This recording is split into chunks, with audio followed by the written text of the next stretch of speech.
இன்றைக்கி நம்ம பார்க்குறது கவலைப்பொடி எப்படி க்ளீன் பண்ணுறதுன்னு சொல்லிட்டு. என்னடா கவலைப்பொடி க்ளீன் பண்ணுறதை காட்டுறாங்களேன்னு சொல்லிட்டு நீங்கள் யோசிக்கலாம். இங்கே பாருங்கள், தண்ணியில் போட்டோன்னே இந்த மாதிரி கலர் சேஞ்சஸாக ஆகும். அது மீனே வந்துட்டு இந்த மாதிரி எடுக்கும் போது பளிச்சுன்னு வெள்ளையாக இருக்கும், மேலே வந்து அது கலர் வந்து கொஞ்சம் டார்க்காக தான் இருக்கும். ஏன்னா கவலைப்பொடியில் 5 டைப் இருக்குங்க எனக்கு தெரிஞ்சு. ஆனால் மேபி இன்னும் எத்தனை டைப் இருக்குன்றது எனக்கு தெரியல. இங்கே பாருங்கள், நானே இந்த மீன் என்னடா எவ்வளோ ஸ்மால் சைஸாக இருக்கே, இதை வந்து எப்படி க்ளீன் பண்ணி சமைக்க போகிறோன்னு தான் கொஞ்சம் பயமாக இருந்தது எனக்கு. அப்புறமா தான் தெரிஞ்சுது, அது கத்தியை வச்சு ஒரே ஒரு தடவை வந்துட்டு இழுத்தாலே வந்துட்டு க்ளீன் ஆகிடுது. கத்தியை வச்சு லைட்டாக மூவ் பண்ணிங்கனாலே க்ளீன் ஆகிடுதுங்க. இங்கே பாருங்கள், சைடில் மட்டும் எடுத்துட்டு அதுக்கப்புறமா தலையை வந்துட்டு கையிலே எடுத்துடலாம். அவ்வளோ ஸ்மூத்தாக இருக்குங்க. இது மீனே ஆயிலு, அதில் சின்ன சைஸ் மீன்லாம் கம்பல்சரி சாப்பிட சொல்லி டாக்டருங்க சொல்கிறாங்க. ஆயில் இருக்குது, அதனால் வந்து ஃபேட் உங்களுக்கு வந்துட்டு இருக்குது, இந்த ஃபேட்டை வந்து வெயிட் போடாதுன்னு சொல்லிட்டு சொல்கிறாங்க சீ ஃபுட்டு. இன்றைக்கி வந்துட்டு நான் இந்த மீனை வந்து இங்கே பாருங்கள், நிறைய பேர் இல்லைங்க இது குட்டியாக இருக்குது, அதை தாண்டி வந்து இது ரொம்ப வந்து கசக்குது, க்ளீனிங் ப்ராசஸே ரொம்ப பெருசாக இருக்குது. இப்போ அதனால தான் எல்லாருமே க்ளீனிங் வந்துட்டு க்ளீன் பண்ணுற இடத்துலேருந்து என்ன தானே க்ளீன் பண்ணி எடுத்துகிட்டு வந்திருந்தாலும் நம்ம வந்துட்டு மீனை வந்து க்ளீன் பண்ண தெரிஞ்சிருக்கிறது கம்பல்சரியாக இருக்குங்க. இங்கே பாருங்கள், அது மீசை மாதிரி 1-2 பக்கம் வச்சுருக்கு, அது கையில் இழுத்திங்கனாலே ஈஸியாக வந்துடுது. ஏன்னா நம்ம க்ளீன் பண்ணி வாஷ் பண்ணி போட்டிங்கன்னா தாங்க இதுவாக இருக்கும். நிறைய பேர் அதனால தான் சீ ஃபுட்டு கூட வந்துட்டு க்ளீனிங் வந்து கம்பல்சரி வந்துட்டு நம்மளோட மேனேஜ்மெண்ட்டில் அதுமீன் நம்மளோட விருப்பத்தில் இருந்துச்சுன்னா அந்தளவுக்கு தெரியாது. ஏன்னா அதுக்கு தான் வந்துட்டு வெளியில் சாப்பிட்லான்னு சொல்லிட்டு நிறைய பேர் ஆசைப்படுறாங்க. ஆனால் இப்போ நிறைய இடத்துல க்ளீனிங் சரியாக பண்ணுறாங்கன்னு சொல்லிட்டு சொல்கிறாங்க, அது தெரியல.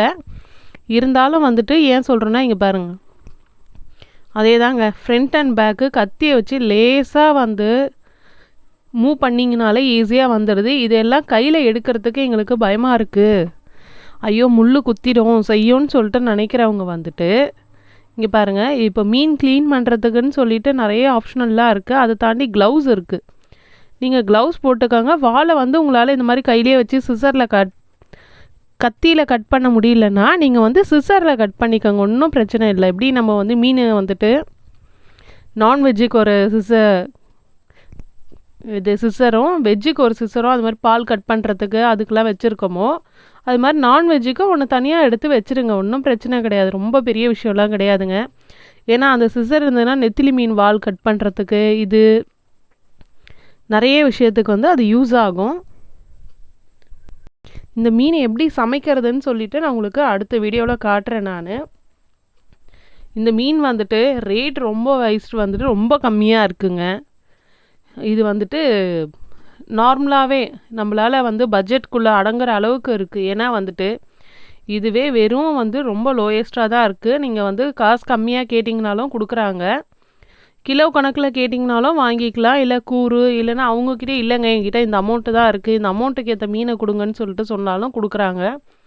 ஏன் ஸ்பெசிஃபிக்காக இதெல்லாம் நான் சொல்கிறேன்னா, ஏன்னா வந்துட்டு வேலைக்கு போகிறவங்க அதுலாம் சண்டே ஒரு நாள் மட்டும் தான் செய்யறது. நம்ம அதனால சண்டே ஒரு நாள் மட்டும் ஹெல்த்தியாக சாப்பிட்டா மட்டும் போதாதுங்க உடம்புக்கு.